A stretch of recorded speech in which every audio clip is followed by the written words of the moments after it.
This episode of the Prestige TV podcast is brought to you by Coffee Mate. Coffee Mate has been searching the globe for flavors that pair perfectly with coffee. So when they heard that the new season of HBO's The White Lotus was set in Thailand, they were inspired to brew up 2 new flavors, Thai iced coffee and pina colada flavored creamers. They're available for a short time only. So for the love of coffee, go try them now. What's up, everyone? It's Rachel Lindsay, and if you love all things Bravo, then you need to be listening to Morally Corrupt. Every Tuesday and Friday, your favorite Ringer podcasters and I dive into Bravo's biggest moments and dish out hot and always unfiltered takes. And guess what? Now you can watch us too. That's right, Morally Corrupt is now available in video on Spotify. So whether you're listening in your family van or watching next to your white refrigerator, don't be all uncool and miss out. Catch new episodes every Tuesday and Friday only on the Ringer Reality TV feed.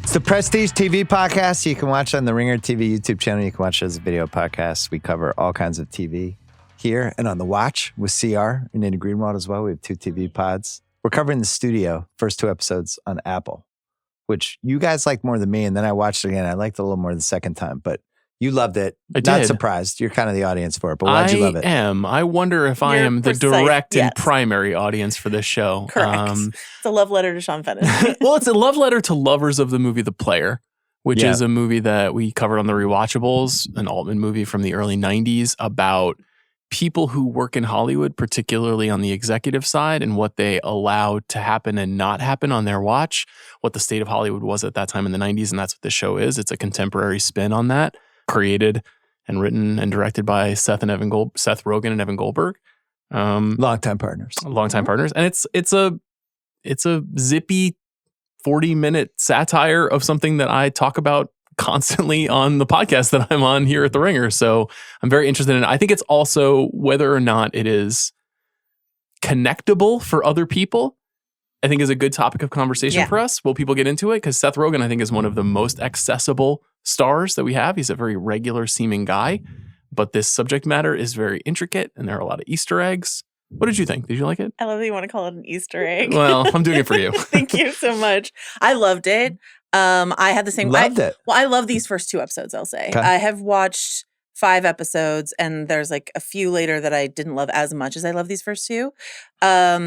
But I'm not quite Sean Fennessey. I don't talk about this on twice a week, but it is an industry that we've all been adjacent to for a while. And there are a lot of like fun, sly, I will call them references rather than Easter eggs that I'm sure I don't get all of them, but I get plenty of them. And that feels great. When you're like, I know that Catherine O'Hara is playing Amy Pascal or whatever the case may be.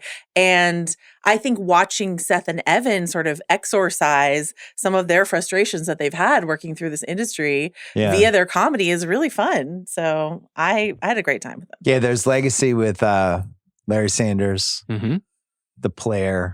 We've seen people, The Late Shift, the movie, which is a great HBO TV movie. So we've seen people kind of parrot it, and they always ramp up the Hollywood executives and make them deranged buffoons. And for some reason, Hollywood loves this.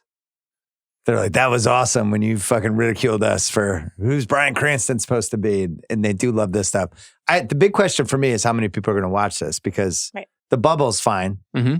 All the people out here will watch it. Yeah. I'm sure there'll be a huge chunk in New York, but are you getting people in like Winnipeg? No. And are you getting people in Kansas City? And are you getting people in Houston, Texas?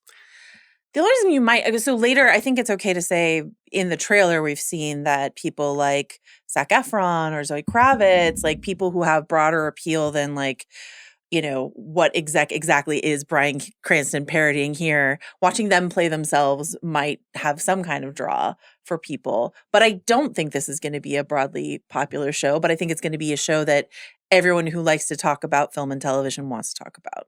Do you feel like it's a show Seth and Evan kind of had to do with the point of their careers they're at, where, you know, it's 20 years removed from 40-year-old virgin. Mm-hmm. You know, and these guys are adults. And Seth, he did what was that movie with Charlize? Long Shot. Long Shot, which yeah. I really liked, and for some reason kind of came and went, didn't do as well as maybe it should have. I'm sure that their experience on that movie informed this, because that's a movie that in 1987 would have been a $100 million movie, and in 2019 was a $44 million movie, and most people can't remember it.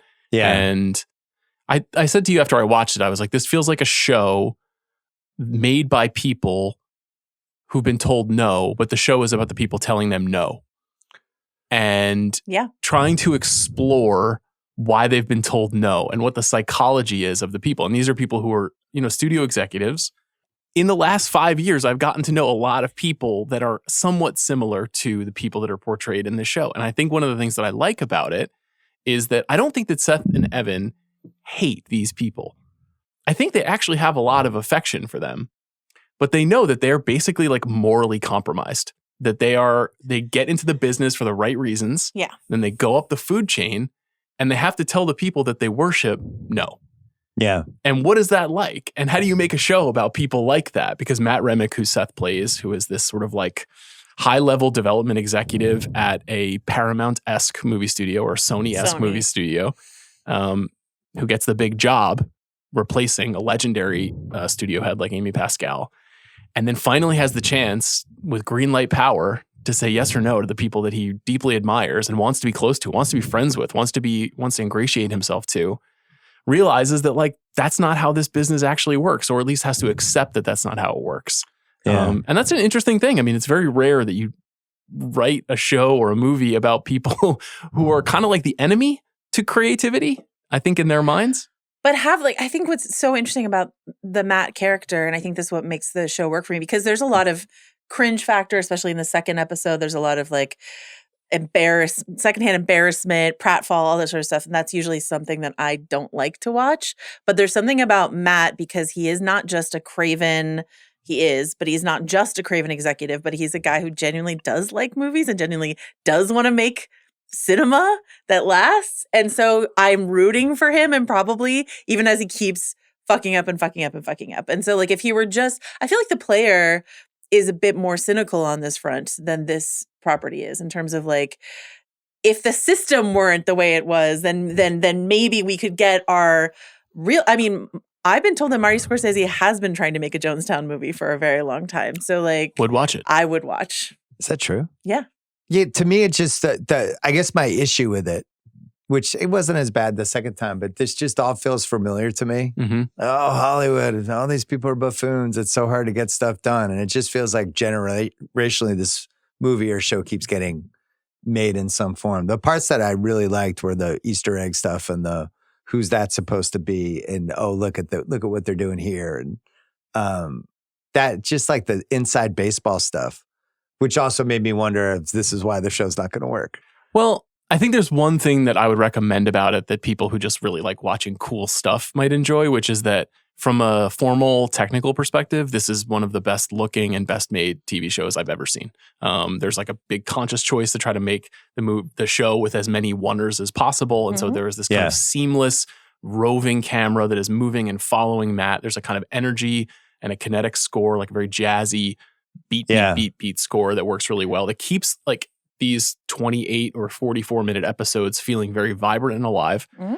Costuming is incredible. Everyone is dressed exactly like these people dress. It's kind of amazing. The Catherine Hahn character is definitely a marketing executive in Hollywood. That's so funny, because I was asking people who work like deeper in the industry than I do, and the Catherine Hahn character was the one character that they were bumping on, because they were like, all the marketing execs that we know are like, the word I got was schmurgy white guys, and I was just sort of like, okay, the Catherine Hahn character is the one I'm like slightly bumping on. I love her, and I feel like I've been in meetings with her. I think it's a great looking and great sounding and great like fast moving kind of a show. It kind of is trying to entertain you at all times. I think the overarching sensibility that you're talking about, which is like Hollywood is a pit and it's all about money and none of these people are actually creative, is a tale as old as time. You know, it's in Singing in the Rain. The worst possible idea. Yes, that's definitely true. So it is kind of an update. And in that way, it's inward looking, but it does create great art. I mean, The Player is a great movie. Singing in the Rain is a great movie. So I think it's fertile ground. It's also ironic that a show that is this well made has been made for TV by a tech company and is not a movie. And I do wonder whether Seth or Evan originally wanted this to be a movie and were told no, which would be fascinating. Should be a movie, honestly. But like, having only watched part of the season, I'm excited to see where it goes. But I think that I think to your point, they're dressed how people dress, but there's also this like out of time element to the way they're dressing because they're so aspirationally trying to do 70s Hollywood. Yes. And so like the brown suits and all of that, all of that stuff is really interesting to me. And I think that I think there's a virtue. I hear what you're saying that you've seen this before, but I think there's a virtue of doing it generationally and saying, what are those exact challenges now? Because when you make Seems The Player, like they're the same challenges. it's not. They weren't making Kool-Aid the movie in The Well, Player. that's true. You know That's what I true. mean? So this But idea they of were like still making crap. they're making Yeah. crap, but like, what is the kind of crap we have to deal with now? We have to deal with Kool-Aid as like we are the Minecraft movie's about to come out. You know what I Right, mean? right. Or like the specificity of a figure like Amy Pascal who was unceremoniously kicked out of her job at a studio that Seth and Evan spent a lot of time with. I think the specificity of it is interesting to me. Yeah, they do the cameos. There's a lot of the same playbooks. Like Stoller comes in, he pitches something. Ron Howard's in the third episode playing, and it's like, spin this version. Mhm. I guess Arliss was another show that was in this world. Sure. There's been a bunch of things like this. I think one of the mistakes I made, I watched the first 3 all in a row, Mm-hmm. and there's like a specific like frenetic energy to this that when you said it would work better as a movie, that might be the answer. But Mhm. this is not a show that you would watch. Like, I'm going to binge 5 episodes of the studio. Like, this thing's like a wired, the characters are over the top. I thought Barinholtz and Catherine Hahn are just fucking going for They're it. big. Like, Yeah, it's very big. unrewatchables, it would be like a layup for the Everyone Saul is kind Rubinek of going Award. big on the Like, show. Yeah. I would argue too big. And Catherine Hahn's one of my favorite actresses, but she's like out of her mind in the show. Yeah. Like, to the point where I'm like, this is just not realistic. And then Ike was the other one that really, like, he's really going for it. Mhm. Rogen he just feels like he's Seth Rogen. It's funny because like Ike is going for it, but he's also like he's the straighter man to Seth Rogen going for it. And Yeah. so I don't think I've ever seen Ike Barinholtz play the guy who's trying to restrain someone. He's usually the guy you're trying to As restrain. he's doing cocaine. Yeah. Yeah. And Cranston's another one. He's just fucking going for it. I feel like they told everybody, like, just bring the heat, man. Yeah. I mean, I think it's like a big, broad satire. So it's kind of appropriate to have these like outsized performances. Also, people in Hollywood are big, like, and they're weird. And people who are in these jobs are real, like, old school Hollywood producers are performers. Like, they're all about the pitch. They're all about getting the energy in the room. I think it's interesting that a show like this comes along at a time when Hollywood is like a little bit more buttoned up, a little bit more tech, a little bit more corporate. Mhm. And it's this kind of like friction between people who came up at a time, in theory, the Matt Remick character came up at a time in the late 90s, early 2000s when you had a little bit of more of that old school razzmatazz Hollywood feeling. And now it's much more like we're making our PowerPoint presentation slideshow to our corporate board members, and, that tightening grip that it feels like is happening in Hollywood. I like it as like, if this was an hour-long show where you were like, God, I hope that like everyone survives at the end of this season, I would not like it. I think I like it more as basically like a comedy. And it seems like future episodes are playing as like 30-minute comedies. Yeah. And I wrote down Birdman score in my notes. Like that like drum score is definitely like agitates you. Yeah. And I could not sustain that on a long binge or a really long episode, I think. And I think that, like, to your point, yes, people are going broad, but the reason the second episode works so well for me is someone like Sarah Polley, who's actually doing something, I think, like her gradual frustration is nuanced, I think, and really good. And Greta Lee as well. Like, those aren't like huge, big pratfally performances in contrast to what Catherine Hahn is doing. Yeah, I mean, for people in Hollywood, this is, if they do the show correctly, this is the kind of show you love to pop on. Get to be 2-3 days, get to play some version of yourself. Like, I saw Pete Berg, like, he's in the first scene. Yeah. It's like, of course he was going to do this. Yeah. Well, like, and Paul Dano's like there for a second, and them calling on a Charlize Theron who they worked with in Long Shot, or a Nick Stoller who they worked on with Neighbors, or a Zac Efron from Neighbors, like just calling their pals and collaborators and saying, come play yourself. It's very, this is the end of them. Like, let's have a party and talk about this wild thing that we do. But also, I just think that, like, there are these little tossed off lines. What was the place you cited that people might not get this? Winnipeg? Is that what should we be aiming towards? But like, well, for the record, Seth and Evan are from Vancouver, so they do have a strong Canadian contingent. Okay, but I think that like. In the Oner episode, the second episode with Sarah Polley, when Matt is trying to say, "Oh, she wants my notes," and Sal just like tosses off, "Yes, she's still a very good actress." Like, I think that's just a really funny line that might not play for people who don't even know who Sarah Polley is. Right. You know, I thought the pilot, my favorite part was Scorsese, who has this really weird kind of acting career where he's just popped in different things, and like. Even he's been on SNL, and every time I see him, I'm always like, is this guy a good actor or am I crazy? Yeah. He's really good in the pilot. He's also one of the great actors at playing himself. Yeah. Which is a weird It's almost like skill. the Lorne Michaels quality. Yes, where exactly. You're playing the parody of what people think you are. Yeah. Exactly. But I thought like he's good when he's pitching the movie to Seth. He's real. That Charlize scene's probably my favorite scene in that whole stretch when he's like, wait a second, what's going on here? Yeah. Your Why are you looking weird. furtive? Yeah. But just, I thought he was really, really good. I thought Rogen was really good. And I've always liked him in things like this. I think he's become a really good actor. Yeah. And this part, especially surrounded by all these big people, his medium energy, his like just sweaty energy is really, really good in this. Yeah, because I always like him and stuff. I think he's always found a hard way to break out of I'm Seth Rogen. So like you think about, I thought he was really good in the Sandler movie, I'm blanking. What was the Funny People? Funny People, yeah.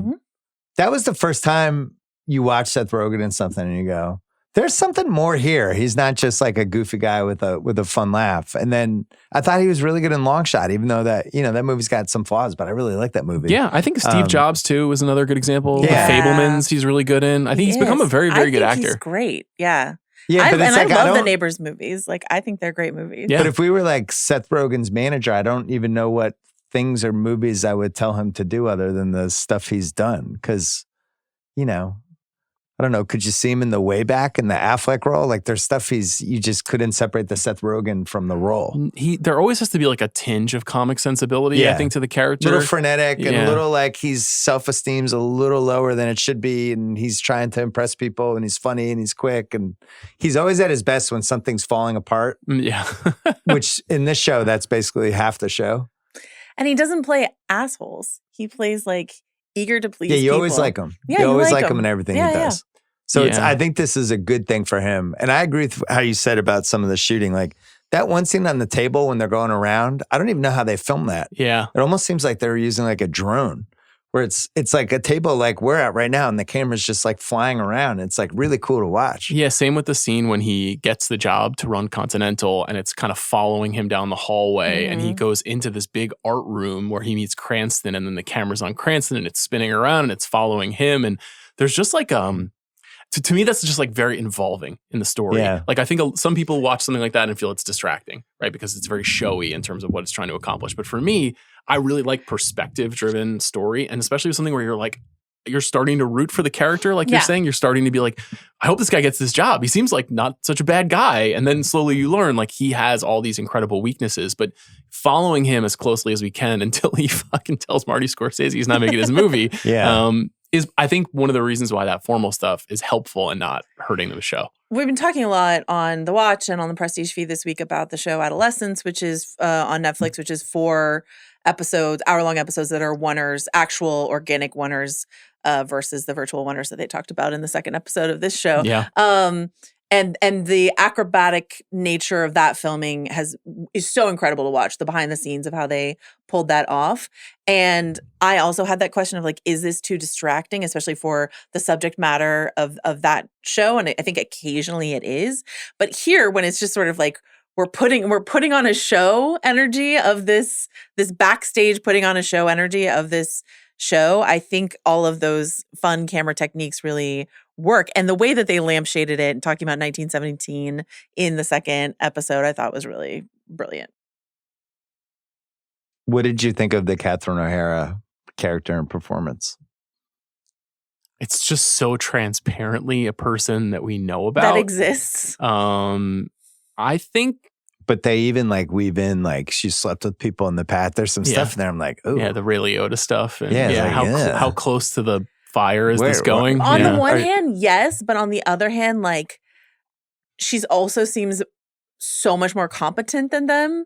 I think it's like she's not, she like has these moments where she's like, Maddie, she has these like shrill moments, but at the end of the day, she's just so much more in control of what she's doing. And like it talks about how she would have held the line against a Kool-Aid movie and all these other things. So I think and she's negotiating with them and she's crying, but ultimately she gets what she wants. Yeah. And all of a sudden she's fine. So like the wig is Amy Pascal. I sent you a link of her house in the New York Times. The house is Amy Pascal's house. Yeah. Like all of this is very much her, but but how many people are getting that? So you're talking like this is super stealth. So on the inverse for me, well, I don't think you need to understand that to enjoy it. Yeah. I think you can just say that there was a woman who was in charge of this studio who has a kind of manic energy, but is brilliant. That was kind of what Amy Pascal was, right? She's really hard charging, really straight talking, and she got pushed out after the Sony hack. Which we should mention. Seth Rogen's Rogen's involved in the Sony hack. Like that part's a little weird too. And I think like wending some of that stuff in here is potentially very interesting. We'll see if it happens. The stuff that I didn't like is the stuff that the show needs to make it more legible to regular folks. At the very beginning of the episode, we see Seth Rogen after he leaves the shoot, hop on the cart with Chase Sui Wonders, and he starts like explaining things about the studio to this person who is his assistant. Yeah. Who has clearly been his assistant for a little while. Like they wouldn't talk that way. It's a TV show. We kind of have to over-explain what Continental is, what Patty did and what her legacy was, how long I've been waiting for my shot to do this.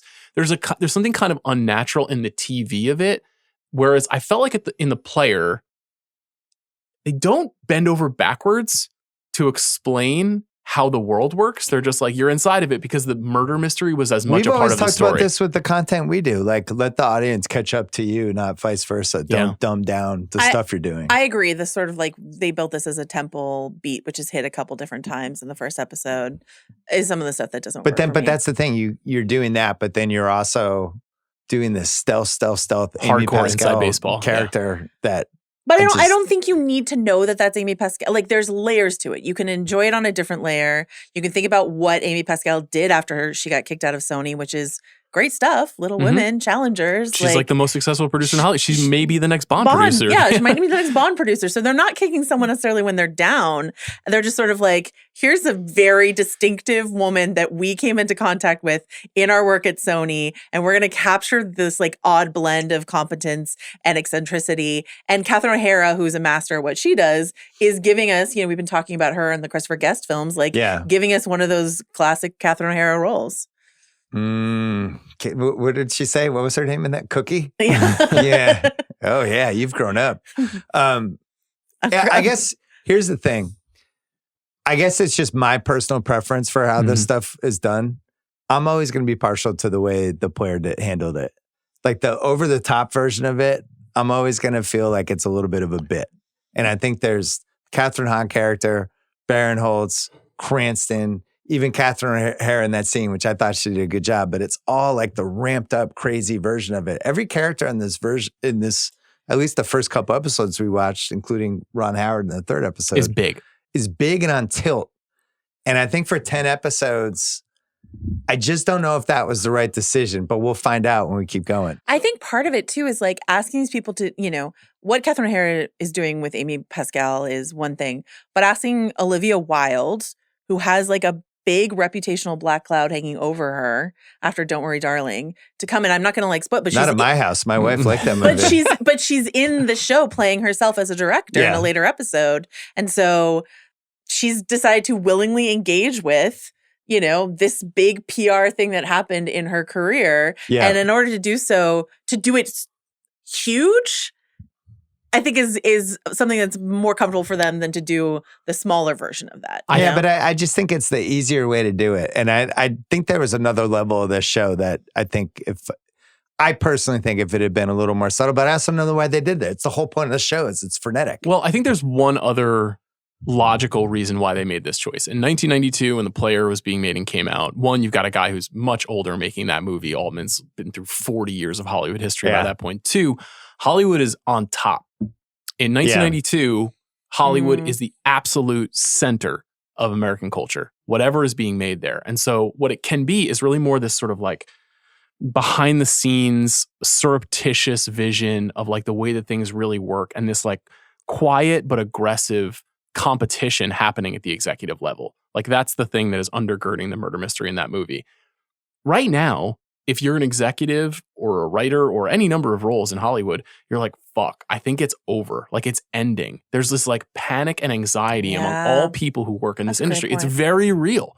Yeah. And so I think it's pitched up in this tenor because people are nervous and they're like kind of afraid that they made a mistake getting into this line of work. And if you're Matt Remick and this is your big shot and you screw up, there may not be another job for you. You may have to go figure something else out to do. So I think that's why they've created this kind of like shaky hands version of the broad satire, which I'm enjoying, but I think will rub people the wrong way. Well, the other piece of that, they're also leaving stuff on meat on the bone with just where Hollywood is now, because Hollywood is so tech driven with some of the people. Like think about the people. There was that story about Apple this week about them losing $1 billion, and the people ultimately making the decision are two people that aren't content people in that way at all. You know, so I almost wonder like this was not an Apple series. Yeah, would they, you know? Yeah. But the version and Marty Scorsese's like, I'll take this movie to Apple. Yeah. Their version of Hollywood in this show, I think, is skewed toward this version of Hollywood we all grew up with in the 90s and 2000s. Well, that's why I think there's that Hollywood's a little different now. I think that's why there's that like slightly out of step of time element to it. Everything is sort of like 70s golden hour, Laurel Canyon sort of visually. And mid-century modern architecture. Yeah, exactly. And then I think that then you just inject Kool-Aid into that mix because you've got Cranston doing Bob Evans, but like Bob Evans telling you to make a Kool-Aid movie, like that. But can you do this if you're making the show for Apple? It's a contradiction. Like I don't know. Can you make a show about the horrors of a white walled workplace if you're at Apple? That's what Severance is. But here's the thing. It's true. And this is a big topic on Sean's pod the last few years. Like, what is the biggest issue with Hollywood right now? What they're saying in this show. Tell me. I need to know. The biggest issue with Hollywood they're saying right now is like IP driven sellout moves for whatever. Yeah. Kool-Aid. I would say that's one issue. Mm-hmm. But another big issue is like what the streamers have done to movies over the last 5 years, which this show isn't going to touch. They won't touch that. That's like, so we're skewering Hollywood, but also this is over here because we're making it for Apple. I do wonder. I think that, I mean, maybe this is self-satisfying, but I agree with everything that you just said. And if they do touch it, then I'll be impressed. I think they're basically Paramount or Sony is what this studio is. Feels like Sony to me. But like it has the historical thing that Paramount has for the huge decision makers for the most part. But they don't have their own streaming services. You know, like that's the thing. Like if this was set in the world of Warner Brothers, you'd be like, oh well, there's Max. Did you say Max intersects. Yeah, but Paramount doesn't really make like original movies for their platform. Like it's a much smaller proposition to me. Okay. And they're also like this is way inside baseball, but like their theatrical distribution, they used to be a major player and now they put out 7 movies a year and like 2 of them are going to hit. And then the other 5 are like, God, I don't know. But that's the thing is like, is this a more interesting show if the studio is really set at Netflix or Amazon or Apple? Because they're the people spending the most money. No, they would never do it. But that's why when you said, would this have been better as a movie? I think the 2025 version of this show is actually a movie set at Amazon or Netflix or where I'll be curious. Making those decisions. I've only seen 5 episodes. There is a lot of like the movies that they are making outside of the conceptual Kool-Aid seem like mid-level nostalgic movies that we don't really see made anymore. Yeah, like even the studio. guys watching Goodfellas at the end of. And the thing, that's a movie that came out 32 years ago. Yeah. You know? But that's supposed to show that like they actually love good movies. I mean, it's but also Rest in Penis is like a great joke. I'm the same age as Seth Rogen. You know, like we are the exact same age. His reference points and his like aspirations toward a version of Hollywood that no longer exists. I think I don't know him, but I think we share that. And so I think that's part of the reason why I'm connecting with it. And what do I do when I go home but cozy up or show up at the Coolidge Theater in Boston and watch a movie like Goodfellas, you know, like that's, so I think generationally it's actually right. It's like a bunch of people that are now in their 40s waited all this time. What? I don't know if this is apocryphal, but Wikipedia, deeply unreliable, has Ted Sarandos as himself listed in the maybe they list. Maybe they will. So if they hit the streamer side, then this becomes fascinating on a whole other level. Because right now this is the easier way to do it. Where you're doing it's like a studio and we're distributing. We gotta and there's IP and I bought Kool-Aid. And the Kool-Aid thing is just ridiculous enough that it's actually like really funny. And it's like, it's just plausible enough that this would happen, but it's completely ridiculous. I think what works about that is that the Nick Stoller pitch is like so perfectly what you imagine a pitch like that would be. It's and that sequence works so well. Yeah. Like, it's just really dumb enough. It's just smart enough to be dumb. You know, I thought that was really well written. And just like, and then we get green involved and yellow and they're and then the scene when Cranston's like it's diverse. Diversity. And it's like, I got you, brother. Like all that stuff is very, very funny to me. Yeah. Are we sure Matt gets this job out of nowhere? Well, he's like in line for it. Well, he's in line for it, but he doesn't realize his boss. And then they're like, oh, this is happening. Boom. I feel like he has like one project in his back pocket. He's going to try to move on right away that his boss never let him make. And now it's like, this is the time to do it. It goes really quick to like all of a sudden he's making Kool-Aid and taking shit on Matt Belloni's podcast, The Town. Good podcast, by the way. I've heard good things. But I feel like there's a moment when you finally get the car keys like that, you have a couple of weeks there where you're like, all right, my director that I'm close with, I'm going to do a deal with them. Like you start taking care of your favorites and he never does that. He's just off making Kool-Aid. Well, the premise seemingly in this world is that Kool-Aid is a test of like, if he is suited for the job. But he has the job. Right, but Griffin Mill, this character that Cranston is playing is like, I've got this Kool-Aid IP. I want to see what you can do with it. And the implication is sort of like, if you fuck this up, it's Ike Barinholtz's turn. You know what it is? It's like, it's both. Like we're watching a real life version of this transpire right now at Warner Brothers. Old administration goes out. Mike DeLuca and Pam Abdi come in to run the studio. David Zaslav hires them. Here's two things that happened when they got hired. One, Mike DeLuca, who produced and greenlit Boogie Nights, signs up for a new Paul Thomas Anderson movie, a very expensive Paul Thomas Anderson movie, takes care of his guy, somebody he's worked with for 30 years. Right. So it's what you're talking about. Also, a movie that is opening this weekend, The Alto Nights, is reportedly a movie that David Zaslav wanted to be made for his friends, for Barry Levinson, for Nick Pileggi. This is how Hollywood works. Yes. It felt, if it could have happened in 92, it could have happened in 52. It still happens in 2025. So maybe there is a world where later in this season, we see Matt get to take care of one of his guys. Yeah. I'll be curious because if he's only making Kool-Aid for the whole series, that will seem a little too broad maybe for how things actually work. He's trying to get a bunch of shit done because he doesn't know if the carpet's going to get pulled out of him. Right. So he's going to grab the best script he's ever had in his back pocket. He's taking care of his Paul Thomas Anderson. He's doing it all. Time is passing in large chunks between episodes because when we get to episode 2, Catherine O'Hara's character, Patty, says she's been on this film with Sarah Polley for a while. Yes. But Sal is like, I've been taking care of her for 4 years, which I also liked. I'm not sure that Sal's communicating guy who has been shepherding Sarah Polley Greta Lee movie for 4 years, but that, that's not that important. But like that Patty's like, I've been here for a while. So it's been like a minute since episode 1 as we go into episode 2. Yeah. So Kool-Aid movie might already be, in the can sort of thing. Or interesting. On the way. They don't really mention it. Yeah. Because and then the only other one I saw was the third one, and that's also not really tied to the Kool-Aid movie. A different movie, yeah. It's hard to know how much time is passing. I have a really important question for Sean, specifically. Okay. Martin Scorsese's Kool-Aid about the Jonestown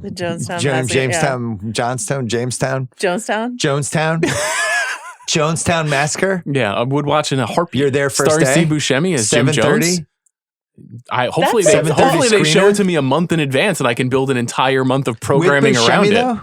As we learn in the show, one of our greatest living actors. What are the needle drops that you're waiting for in Yeah, what Kool-Aid. Rolling Stones are left? Yeah. Yeah. Rolling Stones sucks. Can't you hear me knocking? Tops. You know, Was playing on the tarmac as like Monkey Man. Yeah. I'm obsessed with Jonestown. That's like it's a Bay Area based, That's absolutely one of the iconic reasons story. that hasn't really been made in a movie yet. Tough ending. Not well. Tough one. Scorsese. A bummer ending is in his arsenal. Not a lot of sunshine and rainbows at the end of his movies. It's another part of this show that I'm glad I watched it again. Maybe I was but it is funny, like Kool-Aid by Martin Scorsese. Oh. It's ridiculous, but it's not so ridiculous that it couldn't happen. I think it's such a clever turn of the script to have Scorsese come in with this Jonestown project, which apparently, like, what comes first? Them knowing that Martin Scorsese in the real world wants to make a Jonestown project, or what if we had Kool-Aid as our IP? Like all of that sort of stuff is, I think, brilliant inside of this. What was your Kool-Aid IP idea? Oh, if I could bring any brand to the table? No, if it's just they're asking you for a Kool-Aid pitch. Did you have one? Did you get excited about the thought of I Kool-Aid think there's like as a movie? We've never really had a great horror movie with a tie-in like that. Like if you drink Kool-Aid, like there's a really low budget movie called The Stuff that's about this yogurt that like takes over the world. Yeah. But if like Kool-Aid drinking Kool-Aid transformed you into something. I don't want to see a movie with a Kool-Aid man. That's fucking weird. But they bought the IP rights, which means they can do anything they want, or they're trying to do right by Kool-Aid. I was also Well, they unclear want. on I mean, that. Good when you question. have the IP for something like Kool-Aid, I'm not going to tell you anything you don't already know. You want when you make Barbie, you want to make a movie that is interesting, but also will sell more Barbies. But I'm sure you wanna make Mattel a- wouldn't be like, here's your Barbie IP. Could you make like a massacre horror movie movie. about Yeah. Barbie? Like Yeah. probably wouldn't have flown. Well, that's what I'm saying. You want to sell Barbies, you want to sell Kool-Aid, so it can't be poisonous Kool-Aid, So Kool-Aid is owned by Kraft, which owns everything. which owns many food products. Mhm. So I think part of the genius of Stolar's pitch is like you Chef can build out the Boyardee. world Yeah. of Kraft products. Velveeta, also owned by Kraft, Yeah. that gets a mention. Yeah. There is a kind of synergistic quality to the way you'd make Yeah. that movie that is very, I totally agree with you. I think it's really clever. The way that KCU? they set up Yeah, that first yeah, episode, yeah. the KCU. Yeah. I mean, yeah, because I'm supposed to be rooting for Matt, right? He's the hero. But Matt also has no ideas. You don't have to root for Matt. I'm just saying, like, Yeah. a But character. I'm saying technically on the show, it's Seth Rogen is playing our lead, Matt, and I think I'm supposed to be rooting for him. I will say, Maybe. But There's like, a are you rooting character- for Tony Soprano? Like that's, are you rooting for Walter from Breaking I mean, Bad? We can't talk about Tony Soprano because Joanna's never seen Right. The Okay. So Sopranos. Tony Soprano is the lead character in a series called The Sopranos. It was on I don't HBO in think the that late Matt 90s. Remick. I don't think that Is he Matt an Remick is an anti-hero? anti-hero. I don't think he's a golden era of a TV anti-hero. The first thing we see from him is he bursts onto the set of Peter Berg's new movie starring Paul Dano, and he sweatily introduces himself to Paul Dano and tells him he loves his directing, and Paul He Dano loves could not give wildlife, a fuck. But like that's endearing It in a is, way but that it's also like this guy. First of Yeah. all, I say this with all self-awareness. This guy is a loser. Oh, yeah. Like, he is That's why not he's cool. No, I'm not saying he's cool, but that's not an anti-hero. Like Tony Soprano's cool. Walter White is cool. He's a big dad from New Jersey. He's Is he cool? Like Tony, like people have. Joanna, you're not allowed to talk about Sopranos. We I'm want your allowed to Sopranos talk stuff. about anti-heroes Yeah. as golden age. of Don television. Draper, Don You are allowed Draper to is do that. cool. And Don Draper's cool. cool. And Yeah. like Matt is such a loser that I do want to root for him. But there's the character of Quinn, his assistant, who he promotes. Yeah. And what's interesting on this show is that a friend of mine pointed this out to me. Frida Perez has an EP credit on this show, and we were like, "Who is she?" Hmm. She's former Seth Rogen assistant Yeah. that he promoted to EP on this show. So I'm sure she's a big inspiration for Quinn. Uh-huh. I think that's cool. What do you think that Paul Dano Peter Berg movie was? You think it was were they making it for Amazon Prime? I have to assume that the guy who shot Paul Dano in that scene is Mark Wahlberg. It's just given Berg's directorial history. Is it like a and- One Last Job gone wrong? I or think is it like so. a horror movie? Mm, I couldn't get a feel for the genre I'll tell you, for I would that. love a Peter Berg horror movie. How'd If you you want feel to tell Pete about- he should do that. How'd you feel about Patty dropping a line from that movie at the end of the episode and Matt not clocking in at all? Yeah, it's a good question of is he really in the work? Is he really well suited to this or not? No. Well, that's part of why I'm really interested to see where the rest of it goes, because I can't tell if Matt is somebody that ultimately we're going to be like, what a fucking idiot that guy was, or if there's it seems like he loves movies. Yeah. right? Maybe he was over promoted too high. Doesn't seem like he really has any ideas yet. Mm-hmm. He stumbled into every piece of every episode we've seen so far. So Does he need a big win? What are we trying to say about Matt? What are supposed to be my what feelings about Matt? Yeah, what are they That's trying what I to say mean. about people in this job? Yeah. I would guess at the end of the day, that they don't really like people like this because they don't make anything. Do you see any like Tom Rothman in the mix here? I don't know. I mean, elaborate for the people in Winnipeg. Who's at the head of Sony? Tom Rothman's the head of Sony, longtime studio chief, ran Fox for many years. One of the like old school studio chiefs, very values theatrical over other things. Likes the big easy win is something that he is known for pushing forward. I don't know if there's like quite a character because the Bryan Cranston character, who is also called Griffin Mill, which is Tim Robbins' character's name in The Player, is not, and the idea of it being the same Griffin Mill is amusing. I wonder if they went to Tim Robbins for this. Cranston's really big. Like he's wearing jewelry and necklaces and he's wide lapels. Yeah, he's very, very over the top. I didn't like the Griffin Mill thing. Okay. Get Tim Robbins if you're doing that. Yeah. You like stay off my sacred cow that is Altman's The Player. not alive anymore, right? No. He's not alive now. I wonder if because Griffin Mill is a murderer, maybe they felt like this was just another guy named Griffin Mill. You know? not Spoilers the for same. The Player. Sorry. Jesus. Sorry. No, I'm just kidding. That's the first 20 minutes.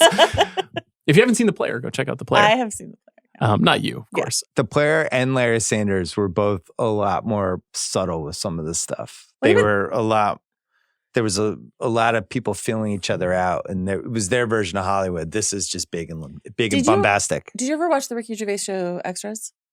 I did. I wasn't a huge fan. Yeah. I wasn't like a huge fan of it on a week to week, but certain people showing up to play themselves is Some incredible David Bowie in that series, yeah. Great Kate Winslet. Yeah. Talking about what you need to do to win an Oscar, and then she did exactly that to win her Oscar. I think it's really hard to All-timer. pull off the celebrity cameos because spoiler alert, like episode 3 with Ron Howard, I didn't think it was.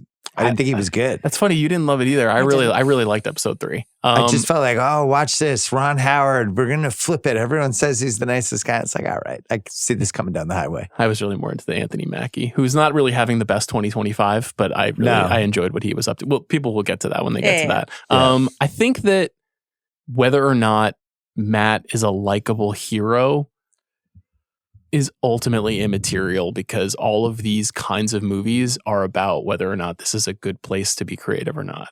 Yeah, and I think we're going to find out. But don't we already know the answer after all these attempts? We do. No, with TV shows and movies. Ultimately, they all land in the same place. Creativity loses and dumbass people win. Was Larry Sanders likable? I find Matt likable, and I think it's because people are constantly like making fun of him and putting him down, that he's just got this underdog spirit to him. And he's not an asshole. Like he makes asshole moves for his job, but feels tremendously guilty about it. Like I do not fundamentally think he's a soulless character. And I think that's a hard thing to pull off. And Rogen, that's something he really excels at. Yeah. I thought Larry Sanders was more realistic.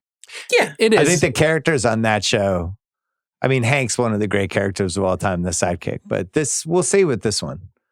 I wouldn't say that's the most subtle character of all time, Hank. Hank? Yeah. No, but it's just that whole concept of the sidekick who just secretly hates himself and has a huge ego when he doesn't do, like there's like some really good stuff in there. Yeah.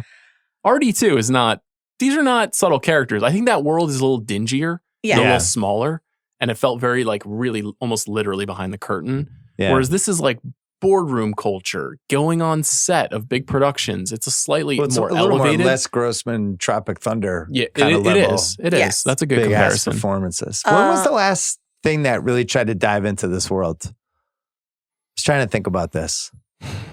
Because there's been pieces of it, and there's always been like the Tropic Thunder moments. And Unbearable Weight of Massive Talent, which is not about the boardroom, but is an incredible actor playing themselves and artistic selling out and all of that. Was a tremendously great movie. What about that Lisa Kudrow show, The Comeback? I never watched that show. Mm-hmm. Yeah, that's definitely in the mix. A lot of this stuff, right? Yeah, I think Argo is in this vein as well. Once Upon a Time in Hollywood. Would Once you Upon a count Time it? in Hollywood. Gets a Yeah, shout? more historical, but sure. Yeah. It's a good movie. It's a great movie. Hail Caesar, also historical. Yeah. There's one. Oh, The Disaster Artist. I feel like is an interesting example. yeah. This was kind of a forgotten movie because of James Franco, being Franco. deleted from our culture. But speaking of Seth Rogen, but Yeah. Are we seeing James in season 1? I don't think so. Maybe I don't- Dave. Maybe you'll get a Dave if you're lucky. Oh, we're definitely getting Dave. Okay. Well, For Your Consideration, that was the other Christopher Guest movie, right? Yeah. Not as successful. Can we, before we go, Yeah. can we talk about Krumholtz, one of my favorites of Oh, all he's time? super funny. I think he's really funny in this. Go ahead. What do you want to say? Let's hear it. David Krumholtz shows up to play this agent and is just like going a mile a minute. And I feel like we're in a little Krumholtz-sance after Oppenheimer, et cetera. And I just have always loved him. I have And too. I want nothing but the best for him. Can I give you my biggest gripe of the whole pilot? Please. You can't bring Charlize out of the bullpen and play her music and get the crowd fired up for her to get the 9th inning save, and then she's got one line and she's out. Do you think it's the last we see of her this season? It better not be. Is my point. Uh, If you can play the Charlize card for literally a cameo, But what isn't it literally Mariano Rivera coming out of the bullpen, No, I need bases more. loaded, No. 6-2 game? I needed her this is she's they buddies front- with these people. You got to play that card hard. I think what's interesting, and I'll be curious to see how much we're getting like a season long arc, like how much they're able to shuffle these episodes Mhm. however they want. If there isn't a ton of continuity between, like if we aren't checking back in on the Kool-Aid movie, in that case, you can be like, okay, we're going to come out hot with Scorsese and Charlize Theron and blah, blah. And then episode 2, we've got Greta Lee and Sarah Polley, which is just like not for Houston, Texas, or Winnipeg. Yeah. You know what I mean? And sort of like calibrate That's a the good level point. of, because then you've got Ron Howard and then you've got Zac Efron, and you've got Olivia Wilde. Like what level of, mega favor are we pulling in to do I this just and wish the I didn't love the Greta Lee episode, Mhm. but I wish that second movie had been. I just think they should have been a parody of like Fast and Furious or one of those type of franchise, like a franchise movie that's in like its 11th installation and the stars hate each other. They're- Like maybe they'll go their way down the road. In the future in this series, there is maybe not quite Fast and Furious, but an event movie, an IP movie. Yeah, that they spend I want a to little more start time on. getting into that world where it's like, oh, they're doing Fast. I mean, that would be Furious just a 9. more realistic portrayal than like a mid-budget Sarah Polley movie Yeah, I set just in the I 50s, don't a feel like lesbian that- drama. Yeah. That's what it's supposed to be. That's the thing. Yeah. That movie is just not being made anymore with Not any, in a big any studio. money. Yeah, No. it's at A24. Yeah. So I suppose Sarah Polley's like, I won my Oscar. Let me do this, On a movie that I believe was greenlit by Mike DeLuca and Pam Abdi before they left MGM, right? That was what Women Talking was. So, every once in a while, one slides in. Have you seen every episode? No, I've only seen. But it's funny the way that you described it at the beginning of our conversation, because I have a very vivid memory of this. It was the when the fires hit in Los Angeles. We left town, and I was like, bored and concerned, like everybody else in the city of Los Angeles, and trying to find anything to distract myself. And I powered through 5 episodes in one night, which, as you guys know, as a TV watcher, That's like doing cocaine. that's not something I do. Yeah. I can't watch more than 2 consecutive episodes of Yeah. TV because I That's find it kind of enervating. And this was the opposite. I think because it's not like, oh, they're really stringing out what's going to happen next. It's not one of those shows. It's contained. Yeah. The drama of each episode is what entertains you. It's not like, oh my God, I hope they get this project off the ground. Right. We'll have to tune in next week. So I think I was kind of relieved to not have a show like that. And weirdly, that propelled me forward with it rather than holding me back from it. But I realize I'm not a normal TV watcher. You hate continuity. Well, I don't know if that's the word, but You I hate long arcs. I don't like a Also, long is arc. Matt yeah. is he dating? What's going on with Matt? I wondered that too. Oh. Is he I needed He like a should Raya, be. like a Raya reference. This is going to be so great for my Raya. Like there's some subtle stuff that I just didn't like. Is he fucking his assistant? Like what's going on with him? The 1995 version of this, it would have featured that. That is not. That's harder to get away with now in Is storytelling there and in a the Tinder business. moment with him? Like what's happening with Matt? He should be on Raya. Is he a Heidi Fleiss 2025? Whoever Heidi Fleiss is now client? Sure, kind of like an Honora situation, or Yeah, I don't know. I wonder if they'll get to that. I wonder. I think him and Sal cozying up Yeah. at the end of a long day together to watch Goodfellas. Seth loves a bromance. It's a bromance. That's his speed. I just don't feel like 40-year-olds are hanging out at Listen, 1 if they in the want to morning call, watching Goodfellas. If they wanna who call- work CR together. and I will call you next Yeah, time yeah, this happens. When was the last time you watched a movie with CR at 12:30 at night? It's- Just the two of you. I mean, for me, I'm like, who are these people? I have a small child at home. Yeah, No one does right. this. So if you have kids, I mean, that's the thing. These are childless people also. And so they can afford to watch Goodfellas at 1 o'clock in the morning. I can't. what about the LA of it? Like the restaurants they're going in and out of, the like, So that you know. Burbank restaurant, that's a really good movie location. Oh, yeah. It's called I think the Smokehouse. Mhm. It's almost like they made that. First of all, it's a big studio steakhouse restaurant, but it's also like it's like Musso and Frank's. It's like one of those great Musso and movie Frank's locations. is in a later episode. Yeah, I'm Yeah. sure Yeah. Dan Tana's. I'm sure Dan Tana's is I coming at presume, some yeah. point. Yeah. Smokehouse is that the one across from Warner Brothers? I think it's Yeah, right in that mix, but it's a pretty famous one. Will you keep watching the show? I think I will. I'm probably gonna stick to one at a time because I think it's a lot. Yeah. It's like it's like a double espresso. Mm-hmm. You don't want to I wouldn't have two. But I'll have When are we one. going to get the live Bill tries cocaine for the first time pod? And what should be the movie? I don't know. It's Like while talking about blow, Joanna or finishes The Sopranos for the first time, and then I just do blow And you as do blow as she gives to her review. celebrate? Yeah, Just one line. Wow. I'm just like One cutting line. it up. Like, What? yeah. one more inducement to watch The Sopranos. That's the best one yet. All right, The Studio. You can find it on Apple. Great TV stretch right now. Best we've had in a long time. Absolutely. Well after the writer strike is over and Mhm. people have a little more money to spend. What do you have your eye on? Like, what are you like? When's Bill Simmons coming back to TV podcasting? Well, we farmed out The Last of Us to House of R and to Midnight Boys. Mhm. I think the next Prestige one, and I don't know if I'm going to be involved, but it's that Your Friends and Neighbors. I think, John I Hamm's think new The show. Apple. Yeah. there's some good buzz on that one. Yeah. But you never know with Prestige TV. It surprises. Like, who knew Adolescence was coming, and that turned out to be the best show of the year so far. Netflix, to their credit, I they sent keep out the bat pulling that signal for off. Rob and Joe. Like, Yeah. we got to fucking Yeah. have this now. What's up with Joe's usage rate? Like, are you thinking about maybe some saving her for the playoff stuff? Because like this is really an all-time high. Like, I don't know how she's alive right now. When Joe's in LA, everyone wins. Okay. It's great. And she's like a starting pitcher that can just go out every couple days. and throw 240 110. innings this year. Yeah. Just throw innings. No load management for you. She You are loves it. just, starting 5 days a week. Do we have The mega blush. Wow. what do we have for like Ringerverse era stuff coming? Not only Last of Us, but Andor, which rules. Do you watch Andor? No, but it's the one if I You if should. I watch I do one, think that's you the would one like I that think one. you watch. would. Yeah, Andor I looks good. I do Yeah. think you would like that one. Yeah. They're good things.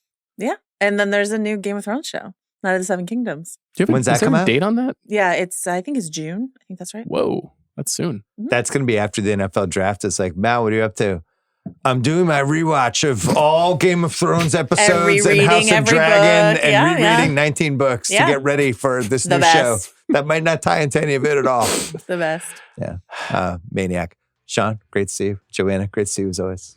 Wonderful. Thanks to the crew. Prestige TV. Check it out on Ringer-TV on YouTube, or you can watch this video pod. Thank you. Thanks.